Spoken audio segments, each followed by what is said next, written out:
Tarde a todos e todas, estamos começando aí o Clube de Programação do dia 28 de junho de 2022, nossa segunda hora júnior sobre geometria computacional. A gente vai fazer aqui esses problemas que foram elencados. São dois problemas até que bastante simples, assim, que é o VA 111.52 e o VA 634. Comparado com o que a gente fez na semana passada em relação à geometria, é que eu digo que eles são um pouco simples, né? A gente tem que lembrar um pouquinho aí da semana passada, a gente estudou semana passada, da última hora júnior que a gente teve, que não foi na semana passada, né?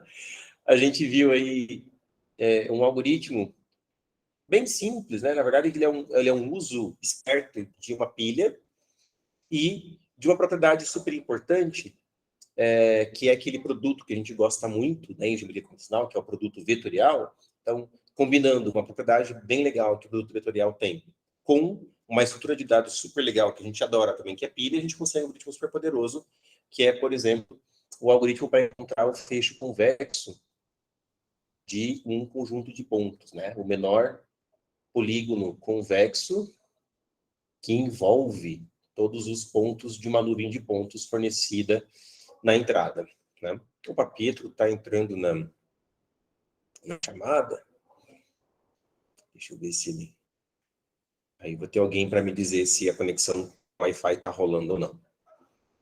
Olá, Pietro, tudo bem com você?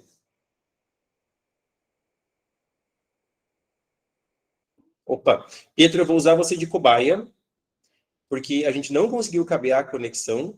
Eu acho que o problema deve ser meu, deve ter acontecido alguma atualização do Ubuntu, de driver, de alguma coisa, e aí eu não consegui cabear a conexão aqui no meu Note, e eu não tenho... Não era simples para eu poder configurar uma das máquinas do laboratório e fazer a transmissão a partir das máquinas do laboratório.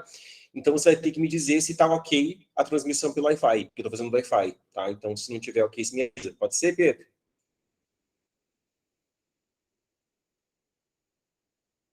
Estou ouvindo bem claro. Ótimo. Que bom que está ouvindo bem claro. Então, qualquer coisa, por favor, avisa aí, tá?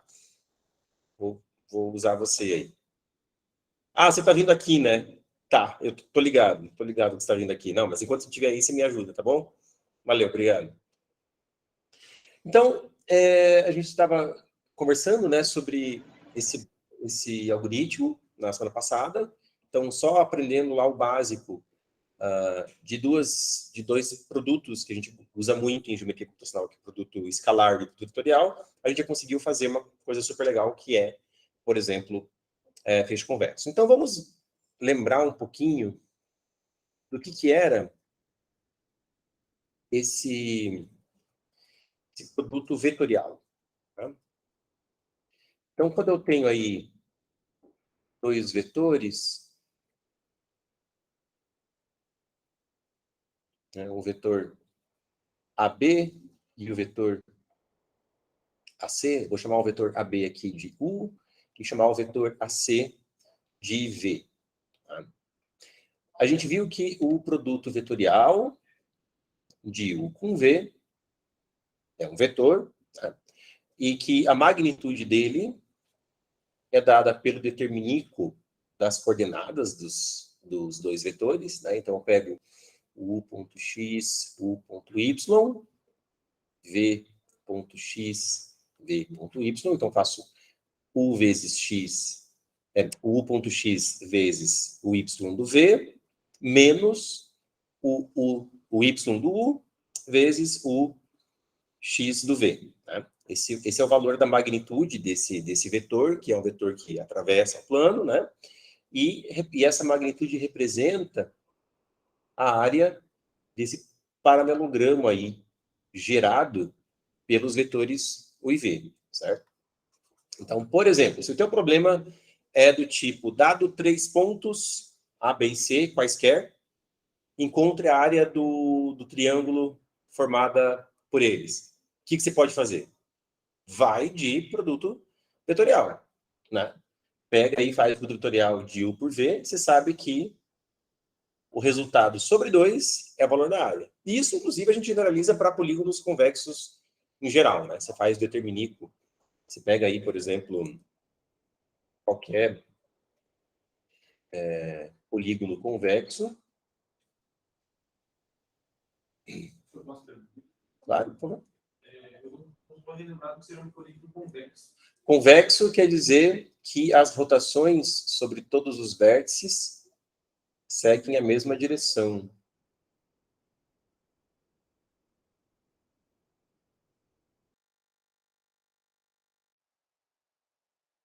Convexo, que ele tem aqui uma concavidade. Tá bem? Ó, a rotação segue para cá, mas aqui já está... Por exemplo, a rotação desse vértice sobre esse vértice aqui não está respeitando as rotações sobre os outros vértices. Ele não convexo. Não, não. A ver com polígono regular. E aí, se eu tenho um polígono convexo, eu posso sempre usar esse artifício do determinículo, né? Por exemplo, sei lá, o P A, B, C, D, vou chamar.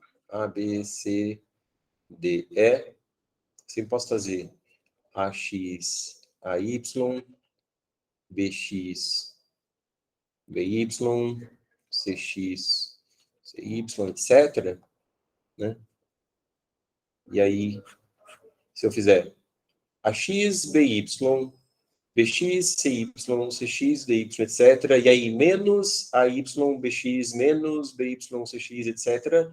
Tudo isso, meu Deus. Sobre 2 vai dar a área do polígono convexo. Né? Então, generaliza a ideia até para polígonos que não são triângulos. Tá legal? Bom, mas às vezes a gente quer trabalhar com áreas de triângulos, só que não são dados os vértices do triângulo. Né? Às vezes são dadas as medidas dos lados do triângulo. O desenho.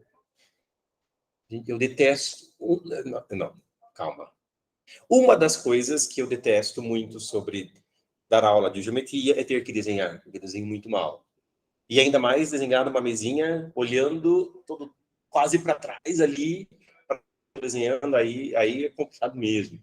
Mas tem tem um triângulo aí de lados que tem medidas A, B e C.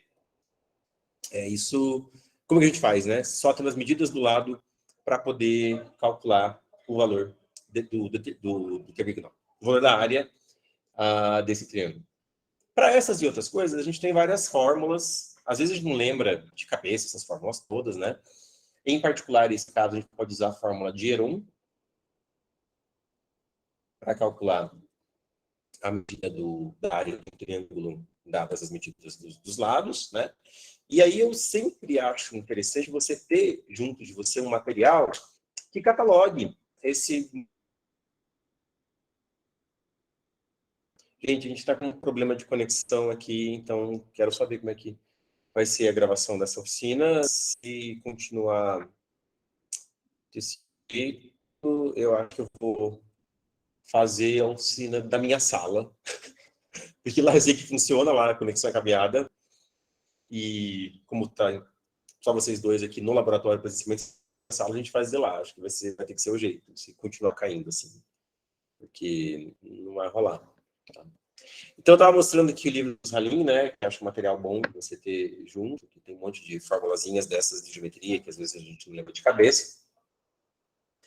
E, por exemplo, aqui tem lá, se você não lembra, tem a fórmula de Heron, que você calcula o semiperímetro do triângulo. O que é o semiperímetro? Né? É a soma dos lados sobre 2, né? O perímetro sobre 2, isso é o semiperímetro. E então a área é dada por raiz de o semiperímetro vezes o semiperímetro menos um lado.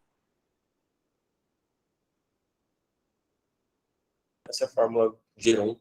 Isso dá a área de um triângulo. Tá? E com o semiperímetro e a área de um triângulo, você pode calcular outras coisas legais. Por exemplo, se você quer saber o raio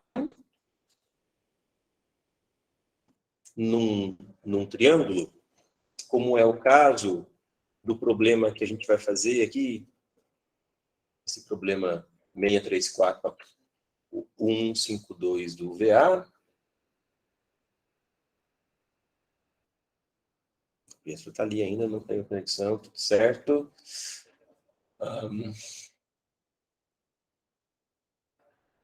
Me ouve bem, né, Pietro? Pietro, com clareza, tá tudo certo, a conexão está indo.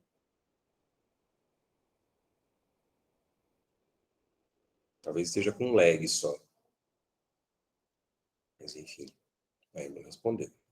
Ah, deu uns lags. Mas agora tá bom. Vixe, vai ter gravação disso depois. Né, quando a gente olha aqui, nesse exemplo, eu tenho um triângulo, eu tenho um círculo inscrito no triângulo e eu tenho um círculo circunscrito, né, no triângulo. Então, encontrar a medida do raio do círculo inscrito é fácil, utilizando, por exemplo, essa fórmula que está dada aqui no livro do Salim, que é simplesmente a área do triângulo sobre o semiperímetro. Tá? A encontrar o círculo circunscrito, também é dado aqui. Opa, cadê? Então, aí para encontrar... Opa. Ué. O raio do circunscrito.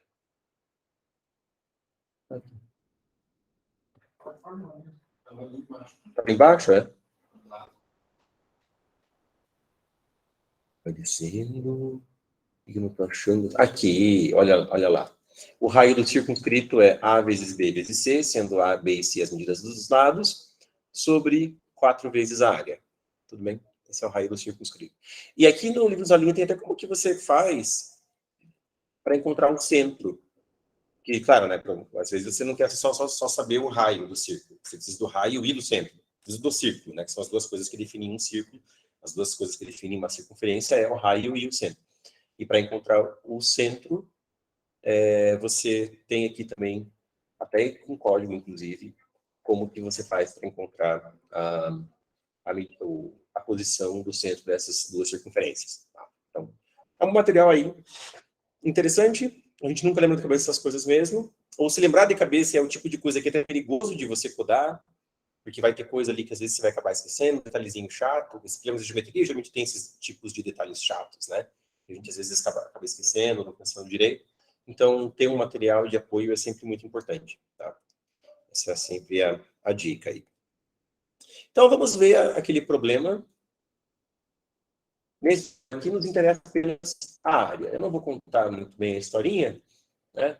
Mas o que ele pede, realmente você vai receber as 3 medidas dos lados de um triângulo, e o que você quer é o valor dessa área aqui em amarelo, que é a área do círculo circunscrito para fora do triângulo, né? Menos a área do triângulo, na verdade. Essa área em roxo, que é a área do triângulo menos a área do círculo inscrito, e a área em vermelho, que é a área do círculo inscrito. Tudo bem? Então, são as 3 coisas que a gente tem que imprimir aqui, tem que dar como saída. Né? Recebe as 3 medidas dos lados, e tem que dar esses 3 valores com precisão de 4 casas. É isso que a gente vai codar agora. Beleza? Então, vamos embora.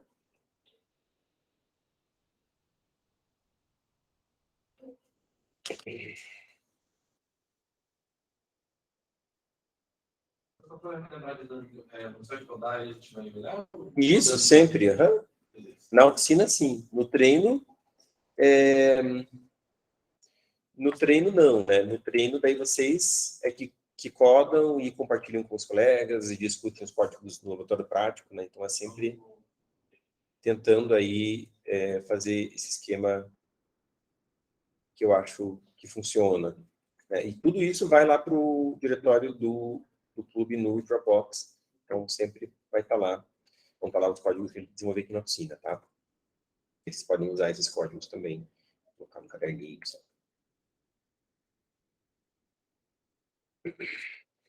Um pouco brilho. Só que não está com brilho, porque eu preciso... O senhor sempre vai estar explícito lá a decisão que precisa estar. Sim, na descrição do problema, ele sempre fala quantas casas decimais. Chega aí, Gustavo. Bom. As coisas estão bastante caóticas hoje. A gente começou a oficina com uma hora de atraso por conta de problemas de conexão de rede, esse tipo de coisa. Exatamente. Nós estamos numa universidade tecnológica. Essa piada é sempre boa. Né? Ela é muito boa. Então, vamos lá. A gente vai ter aí 3 inteiros, A, B e C. O problema garante que as coordenadas, os valores passados na entrada são inteiros. Então, se o problema garante que são inteiros, eu gosto de ler como...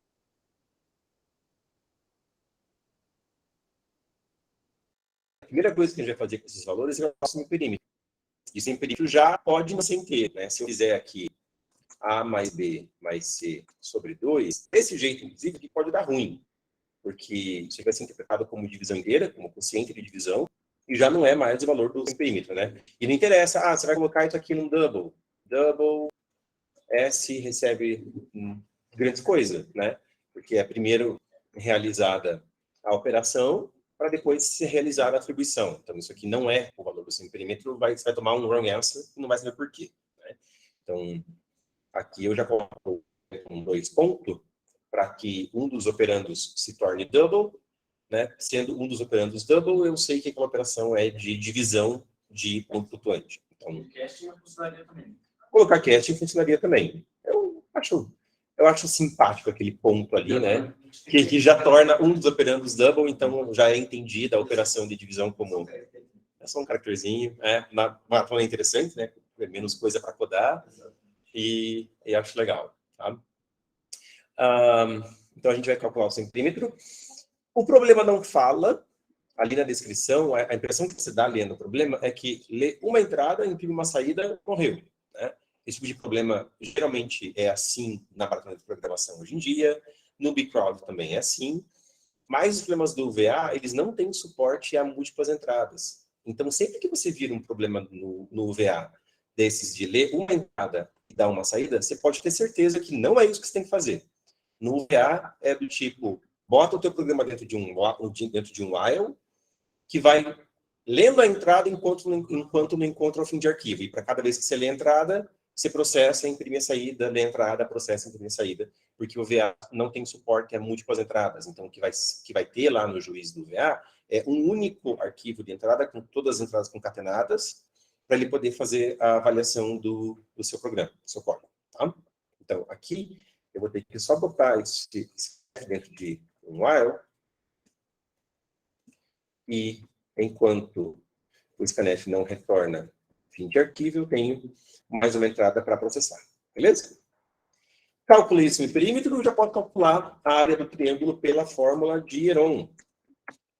Então, é a raiz quadrada do semiperímetro vezes semiperímetro menos A, vezes o semiperímetro menos B, vezes o semiperímetro menos C. Isso aqui é a área do triângulo de lados A, B e C. Diretão a área só com isso aí. Só que isso daí, já está aí a área naquela variável T. Tá boa a resolução do projetor para vocês? Tá ok. Tá ok? Mas eu acho que se apagar a luz mais perto aqui de mim, vai ficar melhor, né? Bem melhor, né? Então tá bom. Vamos lá. E a câmera aqui ajusta, então tá tudo certo. Aí, calculando a área do triângulo, eu posso calcular o valor do raio do círculo inscrito, que é simplesmente a área do triângulo sobre o semiperímetro, como a gente viu agora há pouco lá no livro dos Halim. Já o raio do triângulo circunscrito é dada por aquela forma que é o produto dos lados sobre 4 vezes a área do triângulo. Né? Então, aí já tem o raio do círculo inscrito, o raio do círculo circunscrito, Rzinho e Rzão. E eu vou definir aqui, então, as áreas dos 2 círculos. A área de um círculo de raio R é π vezes raio ao quadrado. Né? Por favor, isso é raio ao quadrado. Isso aqui é raio Shor 2. Né? Então, não quer fazer Shor de 22. A gente quer fazer raio ao quadrado. E o π? Né? Como que a gente faz para usar o valor do π? Recomendo para competições de programação, const double π é 2 vezes a cosseno de 0. Ok?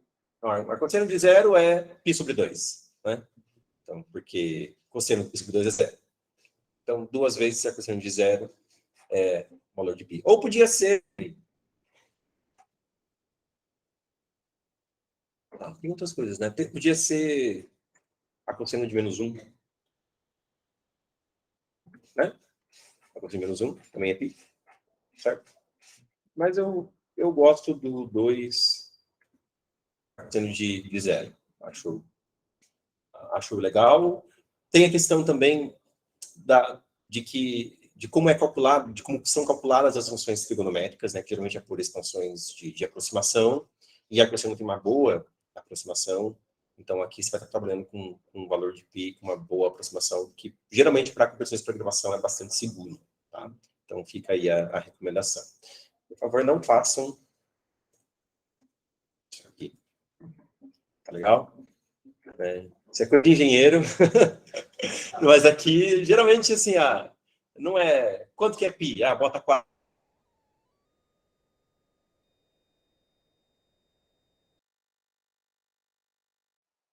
É isso.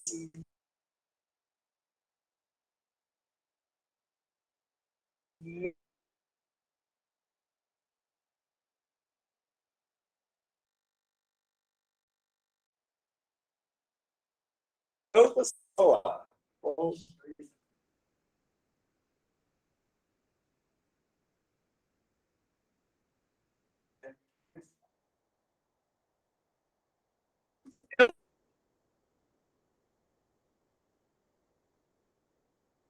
não sei por quê. Não sei porque tem a ver um pouco com... Ixi, eu perdi minha pressão dele. Voltei. Que daí é uma coisa que você não tem muito controle, né? Do tipo, qual que é a versão do GCC, ou do CC, que como estão definidas, entendeu? Então, acho que é por isso que o pessoal acaba tendo um pouco de receio e preferindo ir para uma linha que você controla o valor que você quer. Né? Sabe que é uma boa aproximação, sabe que vai dar certo. Então, eu acho que é por isso. Assim, então é assim que eu ensino alunos, porque eu vejo que os competidores fazem assim. Também tem um pouco disso. Tá? Eu nunca fui competidor, eu sou assim a boiada. Tá legal? Talvez alguém mais experiente que eu entenda melhor dessas coisas e possa dar um argumento melhor de por que é melhor usar isso e não usar constante de biblioteca. Tá? Aí tem a área do círculo grandão, né, que é π vezes raio do círculo grandão, e a gente tem que imprimir 3 valores de ponto flutuante com 4 casas decimais.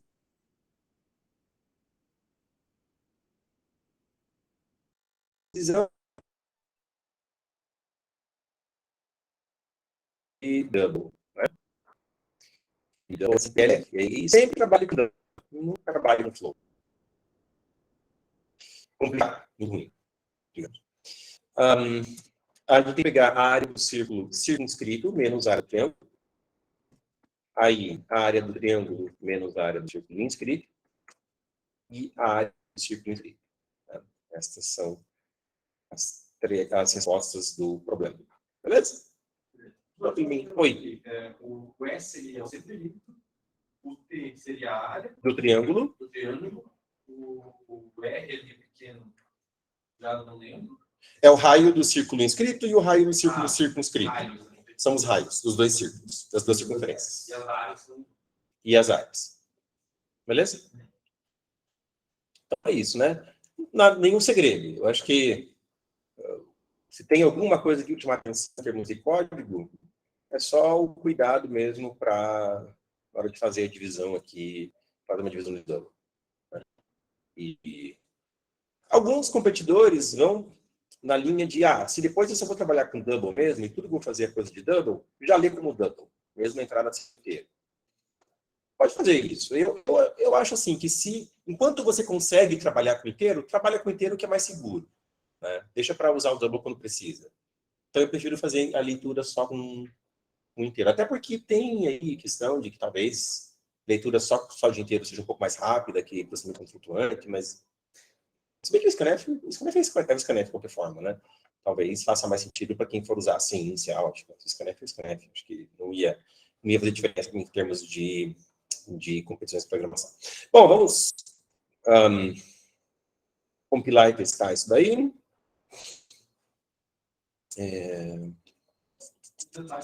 Ficou só por causa do VA mesmo. Então. Porque lá a gente precisa processar múltiplas entradas, né? Aqui, deixa eu montar a minha descrição do problema. Ali é bom, só tem uma entrada na descrição do problema, que é 3, 4, 5. Então, criar o arquivo aqui, tnp.n, 3, 4, 5, e vou compilar. Nosso código está aqui. Acho que tem os códigos da oficina anterior que eu não movi para o Dropbox. Quando eu esquecer de mover os códigos para o Dropbox, vocês me cobrem, por favor. Se vocês não falarem, a chance de esquecer é grande. Vou compilar. A questão ficou fácil depois que a gente soube da forma do erro. Sim. Se não fosse isso, a estratégia teria que ser fazer na mão. Teria que deduzir a fórmula de erro na mão. Ou bota mas é complicado, né? Você tem só as 3 medidas do lado. Então não dá muito nem para você. É possível você saber as coordenadas dos 3 pontos. Claro que é possível. Mas assim, você vai ter que fazer um monte de conta, vai ter que usar todo o teu conhecimento aí de geometria para achar os pontos, para fazer o produto vetorial. Quer dizer, o negócio é uma competição. Tem que lembrar, né, que a gente está falando de uma competição de programação, não é uma competição de matemática. Então, tudo que a gente pode usar a nosso favor aí de fórmulas prontas, de materiais de auxílio, é uma boa ideia usar. Aquela questão inicial do determinismo e tal, seria caso não soubesse qual o determinístico seria quando você tem os pontos, não as medidas do lado. Não as medidas. Tendo os pontos, é melhor trabalhar com produto vetorial, porque daí você pode até trabalhar, inclusive, só com coordenadas inteiras, além de double. Não tem que tirar a raiz, não tem que fazer nada. Os valores bateram com o que estava ali na descrição do problema. 3, 2, 3. Beleza? Vamos. Hã?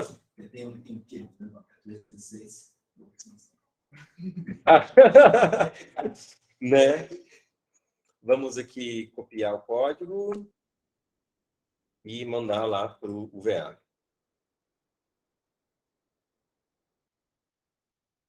Eu tenho que clicar aqui, não no Google Meet.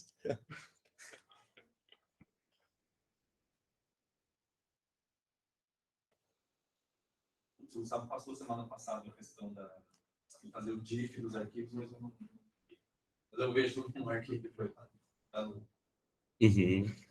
É importante, aprendendo nessas coisinhas.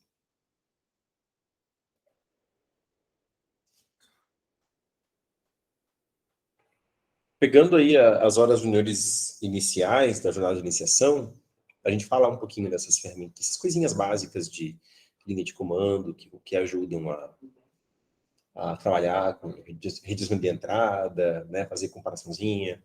Em algum momento eu devo ter feito um for para processar mais de alguma entrada, acho que alguma coisa assim já fiz, não sei. O VA é lento pra caramba, né? Então, enquanto ele processa essa submissão, vamos já para a próxima. Não quero estender demais a nossa hora júnior, porque a gente começou bastante atrasado e ainda quero ter tempo para falar depois do assunto da oficina regular. Mas o OVA é bem lento, né? E detalhe que eu gosto de usar o OVA pela interface do Virtual. Deus do céu. aquilo é um inferno. Então, nesse problema, eu não vou ler a historinha, mas esse problema é o seguinte, a gente vai, claro, né, processar vários casos de teste.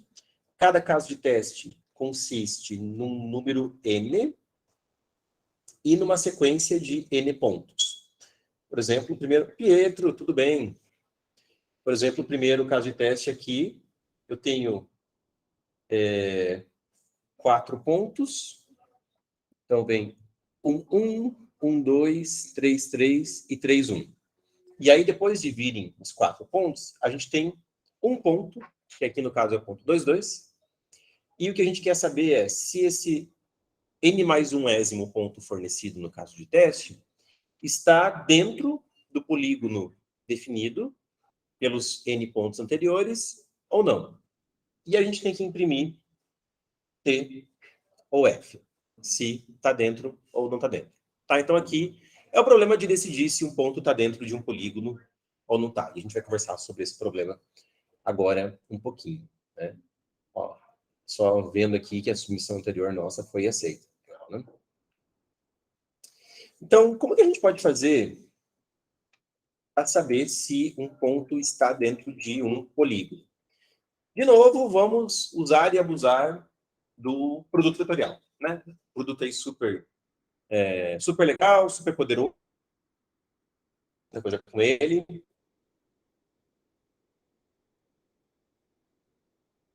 Né? Especialmente porque com o produto vetorial a gente consegue, né? Tendo aí dois vetores U e V, saber se o V está à esquerda do U, que é o nosso vetor de referência aqui, né? Estou fazendo o vetorial de U por V. Como falei, isso é um vetor cuja magnitude corresponde à área aqui do paralelogramo, mas ela vai ter um sinal que pode ser positivo ou negativo. Né? Querendo dizer aí se o produto vetorial é um vetor que está atravessando, está entrando no plano ou está saindo do plano. Né? Então, a gente sabe que se o V está à direita do vetor U, esse sinal vai ser negativo. Se o V está em cima do U, né, se os dois vetores aí, se os 3 pontos em questão são colineares, né, o produto vetorial dá 0, e se o V está à esquerda do U, a gente sabe que o produto vetorial vai dar positivo. Tudo bem? Então, claro, tem um outro esquema de você saber quando é negativo, quando é positivo, que é fazer o teste na mão direita. O problema é que, às vezes, você sempre... Eu não sei, mas às vezes eu... Sei lá, porque já me...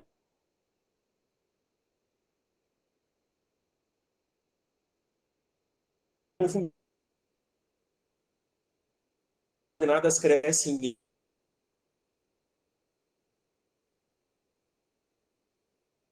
muito, né? Se é esquerda ou direita. Às vezes é da esquerda. Ah, pois é. Porque essa mão esquerda também, né?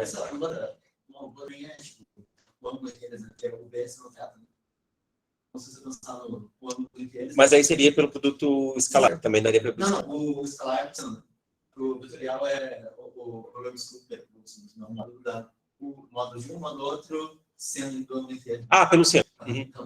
Também vai. O legal do produto vetorial aqui é que a gente...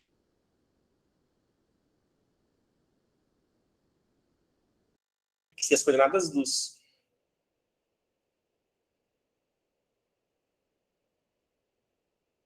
de nada.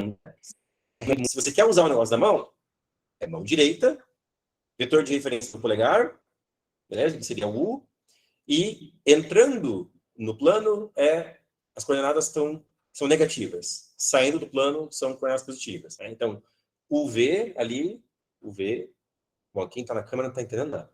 Mas o V, né, quer dizer, o Z, que é o vetorial, está entrando no plano, é negativo, e se o V está para lá, então é positivo. Tá? É mais ou menos essa a ideia.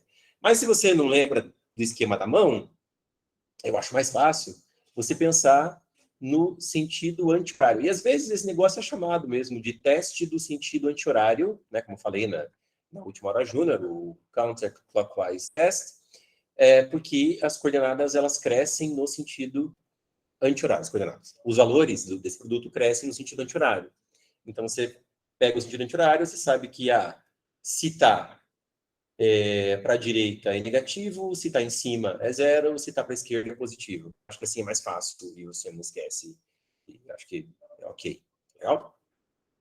Bom, com isso, com esse produto, a gente consegue, se o polígono for convexo, é moleza saber se um ponto está dentro ou fora. Né?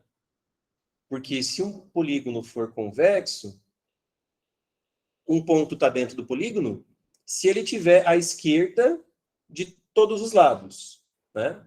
Então, você faz um forzinho para todo lado, o ponto tem que estar ou em cima ou à esquerda. Se ele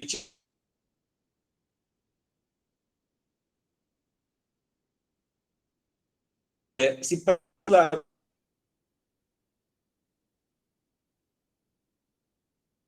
do ponto aqui, tem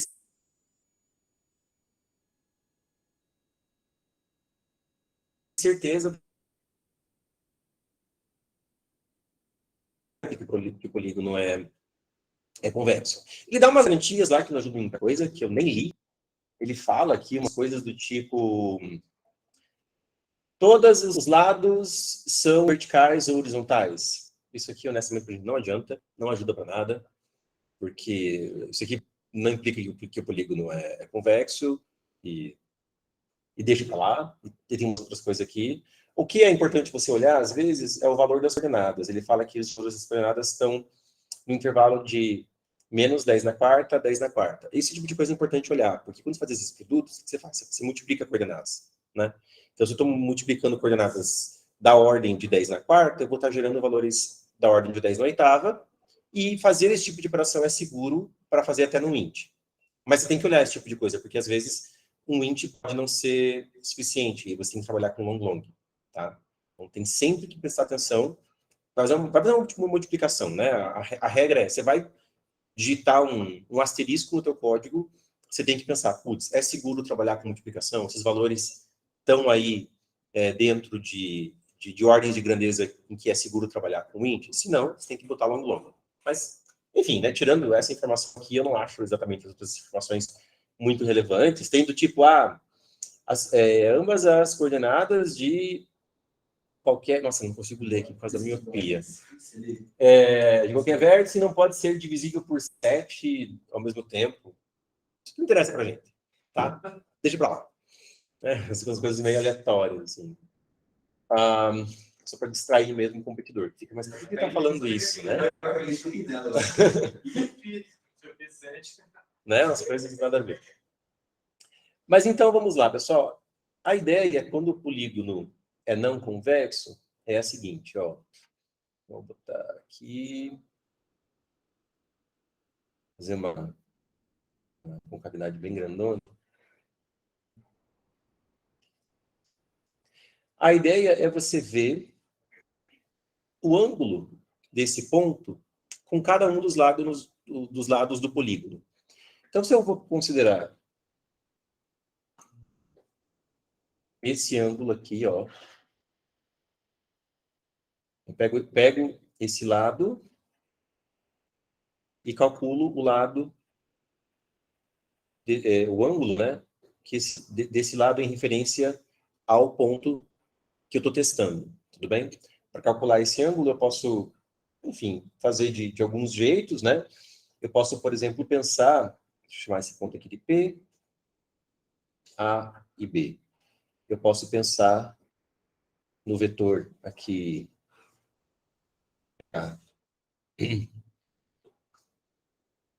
PB,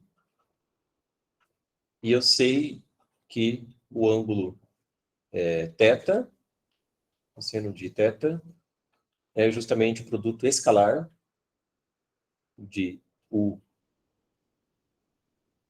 por V sobre o produto das normas, né? É um jeito aí de calcular o ângulo. Então, o ângulo é arcosseno disso aqui. E aí aqui eu estou usando o produto escalar. Tudo bem? Acho que é um jeito aí dos mais legais para calcular. Então tá, olha só. Somei esse ângulo aqui. Agora vou pegar o próximo lado. Estou somando esse ângulo aqui. Tudo bem? Se o polígono fosse convexo,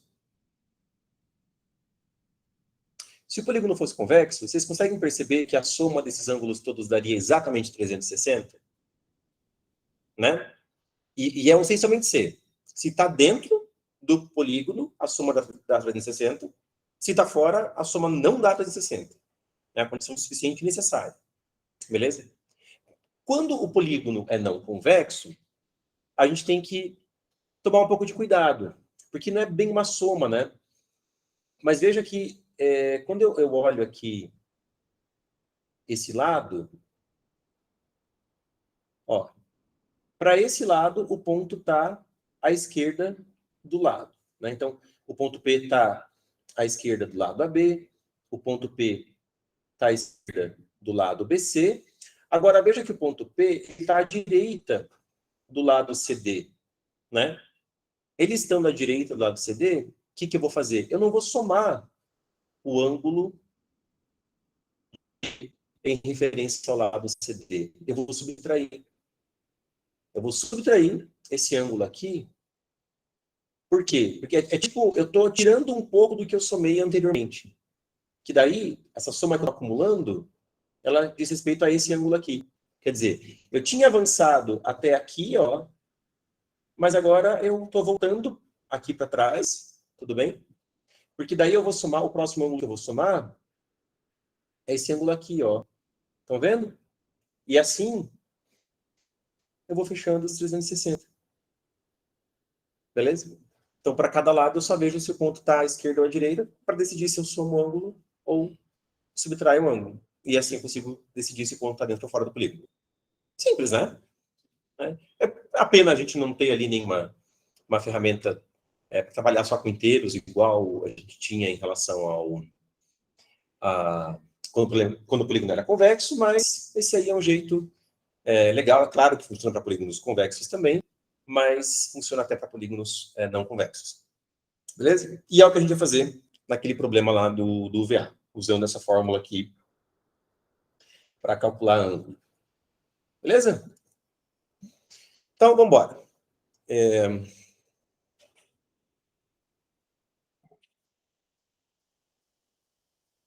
O problema é saber se O ponto está dentro ou está fora. Só isso. só isso.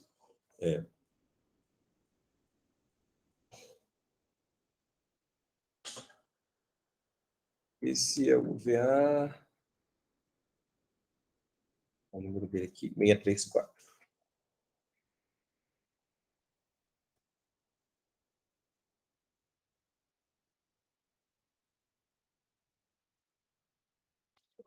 Eu já vou começar definindo umas coisinhas básicas de geometria, como a gente fez quando lidou com pontos e vetores em relação ao problema de fecho convexo na última hora júnior, tá? Então, as estruturas básicas aí de ponto e vetor, né? Que a gente já sabe que vai precisar.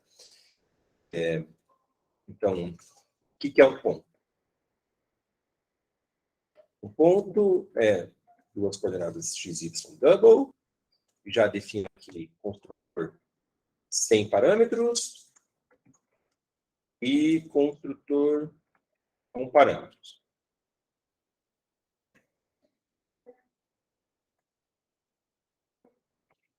O que é vetor? É a mesma coisa que ponto. Só que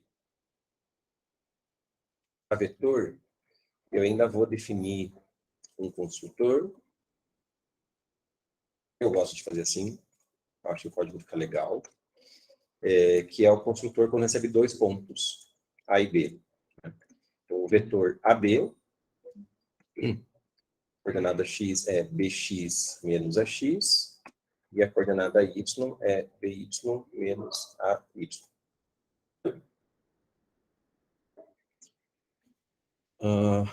Ok. Ups.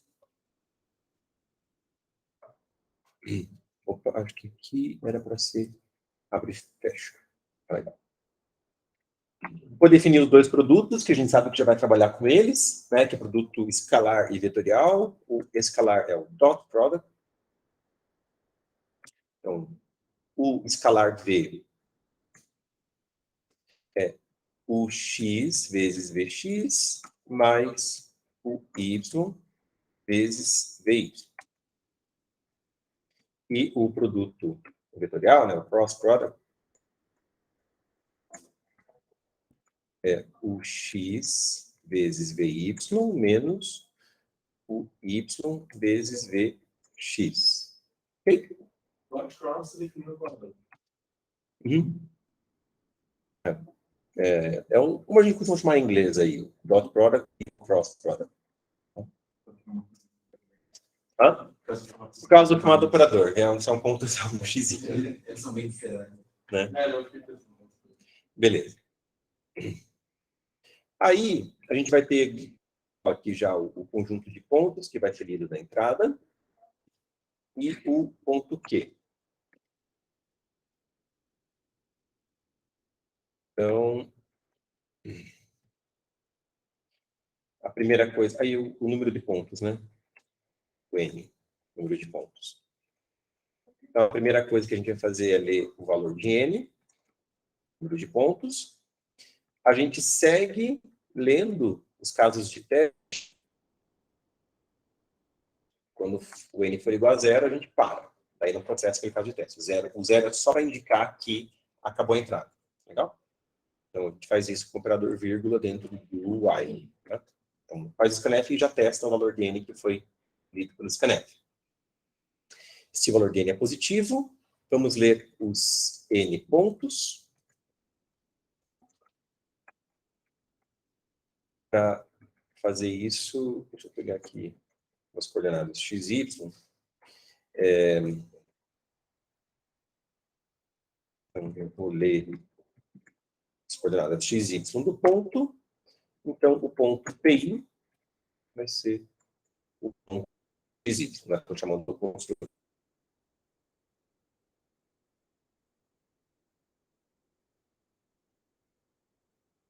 aí do point. Trabalhar com um ângulo, fazer tiração, coisa, etc. Então, ali eu dei como double mesmo. É legal. O que eu não estou fechando aqui? For. Ah, o for.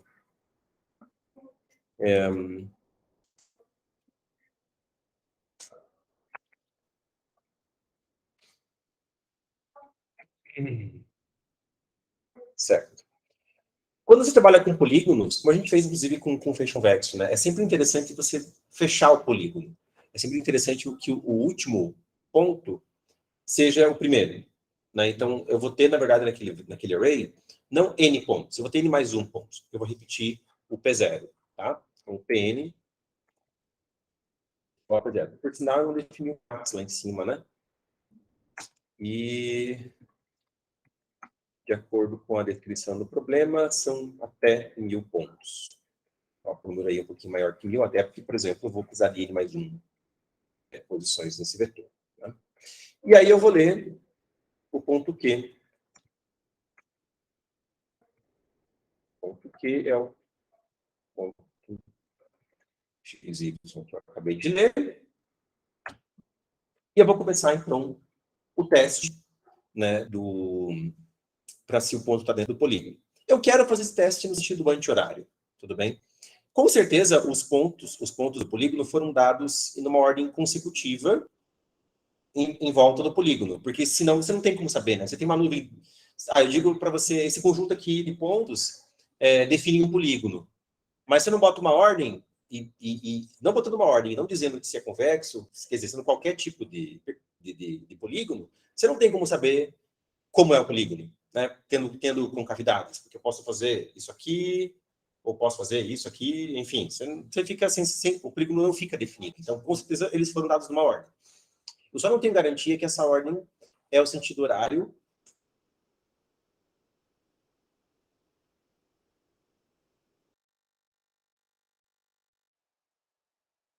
ou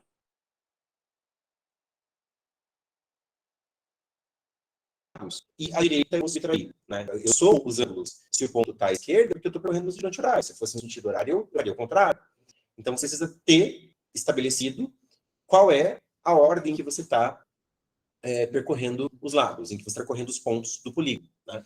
Para fixar que eu vou sempre percorrer no sentido anti-horário, eu vou fazer o seguinte. Vou testar os 3 primeiros pontos. Com os 3 primeiros pontos, eu já consigo saber se o polígono, se os pontos foram dados no sentido horário ou anti-horário. E se eles foram dados no sentido horário, eu inverto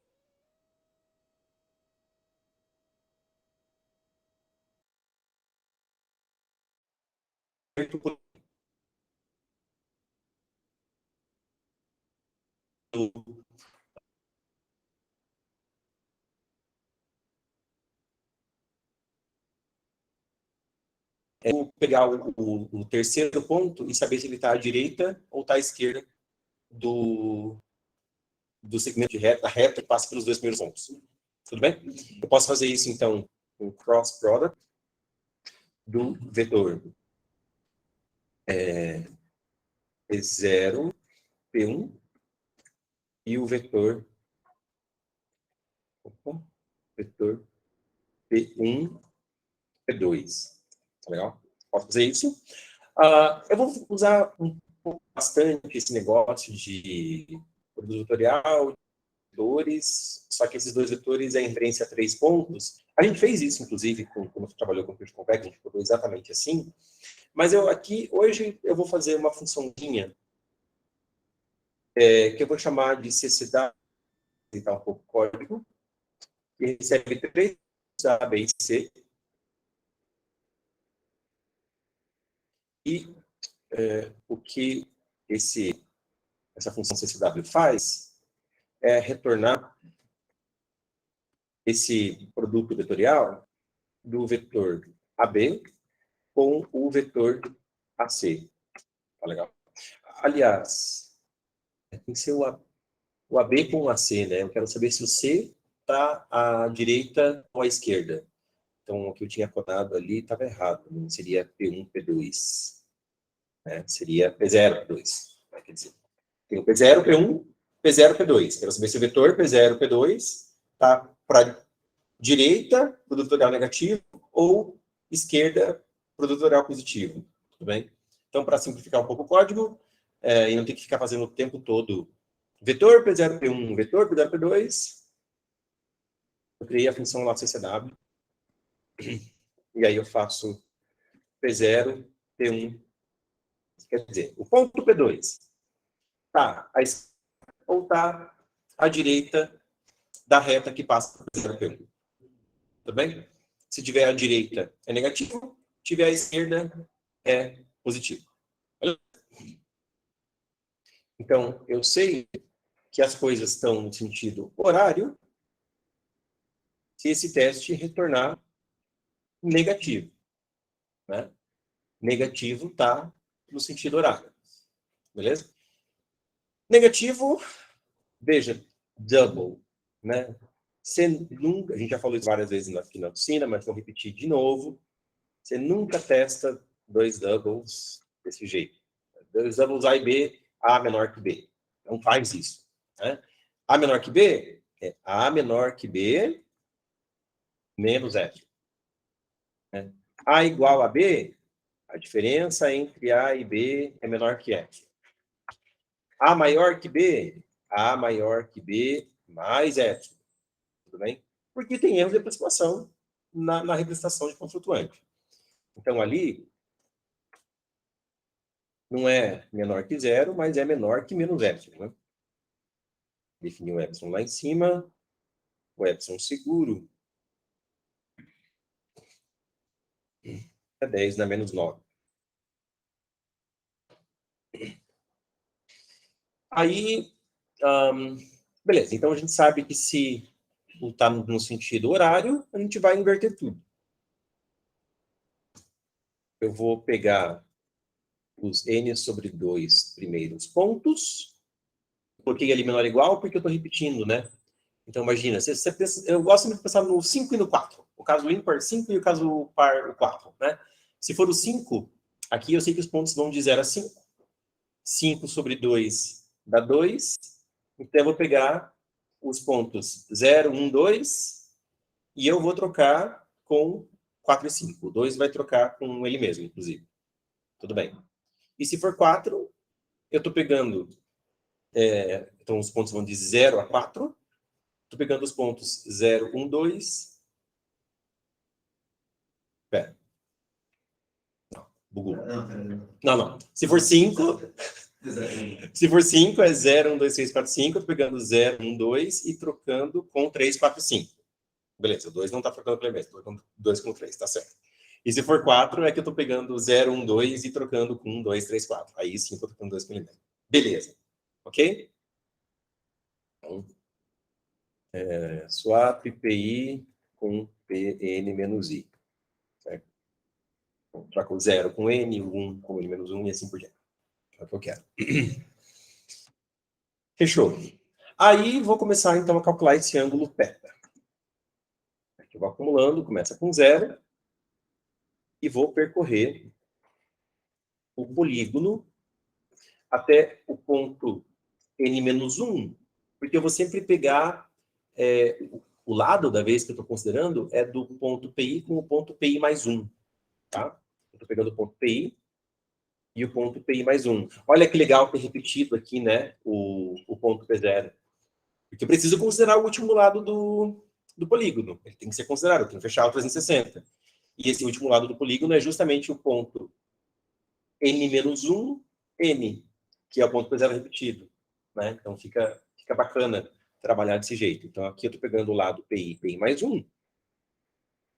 E o que eu tenho que fazer, então, é calcular o ângulo. Vou chamar a função aqui, ângulo, que eu já vou implementar ela. O ângulo definido pelos pontos PI, o ponto Q e o ponto PI mais 1. Já vou aqui decidir se eu vou somar ou subtrair esse ângulo, tá? Eu não sou do tipo que interrompe de escrever amém para implementar a função para depois voltar para amém. Eu sempre sou contra isso, né? Prego contra isso, mas aqui hoje eu vou fazer, tá? Pois é. Então, vamos lá, rapidinho, tá? Como é que a gente faz ângulo? Não, só que tá no C++. Ângulo entre os 3 pontos aí, A, B e C, usando o B como referência, né? Estou pegando os vetores BA e BC. Legal? O vetor BA e BC. Quero saber o ângulo formado aí pelos pontos A e B no ponto C. Tudo bem? É a cosseno do produto vetorial dos dois vetores sobre as normas. Norma é a raiz quadrada do produto vetorial U por U. Né? Como é a raiz quadrada, posso até aqui já colocar produto vetorial de V por V. Tudo bem? E aqui tem que fechar o arco sempre. Então, o vetorial U por U, raiz quadrada, e a norma do U. Escalar, desculpa, obrigado. Escalar V por V, raiz quadrada, é a norma do V, e aí escalar U por V, o numerador da fração. Ok? E aí tem que saber, né, se eu vou somar ou subtrair esse ângulo. Então, vai ter um número aqui que vai ser 1 ou menos 1. Dependendo do quê? Né? Dependendo do teste dos pontos PI, PI mais 1, que é o lado, né, em relação ao ponto Q. Então, o ponto Q está à direita ou está à esquerda da reta que passa pelos pontos PI, PI mais 1? Se tiver à direita, eu tenho que subtrair, né, produto escalar negativo. Se tiver à esquerda, eu sei que eu tenho que somar. Tudo bem? Então, se isso aqui for positivo, né? Se esse produto for positivo, eu tenho que somar. E daí o ponto está à esquerda da reta que passa pelo PI mais 1. Então, eu coloco 1. Se não, menos 1. Beleza? Isso aqui vezes o ângulo. Ok? Oi? Então, não entendi. Então, porque tem o ponto ali, né? Tem um pontinho ali. Tá? Peço desculpas pela resolução do projetor. Né? Aí, no final, só tem que decidir se esse ângulo é 360. Então, o que eu vou imprimir é um caractere que é T ou F, né? True ou false. Então, eu vejo se o ângulo é 2π ou não. Certo? Comparo o ângulo com 2π. Beleza? Sempre comparar double, comparações double são iguais, ver se a diferença entre eles é menor que epsilon.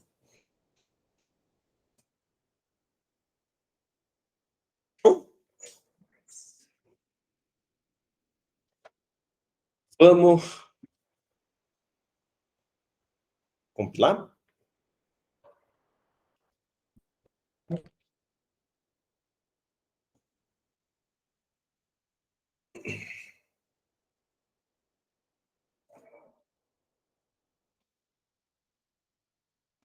Lembrando que eu mandei para o grupo do clube no Telegram o link para a presença, então todo mundo preenche lá, tá?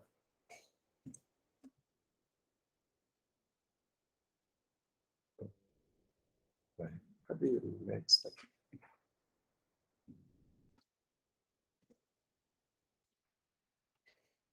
E a descrição do problema está aqui. Como exemplo. Determinado zero.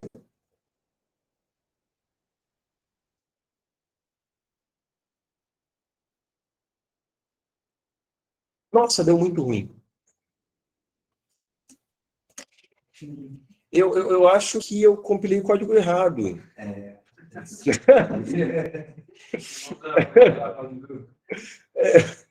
634. Gente, isso acontece na maratona. Você submeter no Google o código errado. Eu já vi acontecer. Um aluno meu. Que mandaram, sei lá, o código do B, mandaram para C, fizeram esse tipo de coisa. Você fez isso? Ah, então olha só. Acontece, né? Pi não foi declarado. Não tem problema, né? Claro.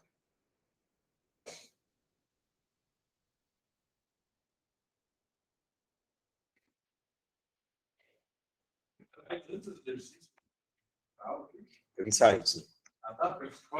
Não, ensaio. Para os códigos mais elaboradinhos, eu tenho minha colinha aqui, senão eu pago mico. Não, tem coisas. Não, tem coisas que eu sei de cabeça, porque eu já codei muitas vezes, né?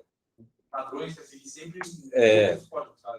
Sim, mas tem coisa que eu preciso decorar colinha. Vamos lá.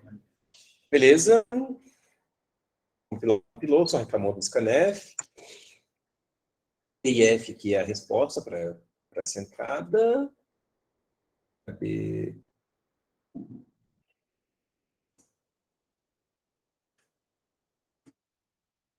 Vamos submeter lá.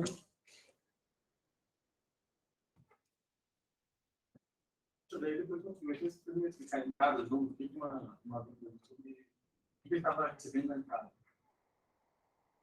Na entrada? Ele estava recebendo um monte de números, eu não sei se são pontos. Ah, são os pontos aqui, ó. Deixa eu abrir de novo. Acho que quantos pontos comigo, né?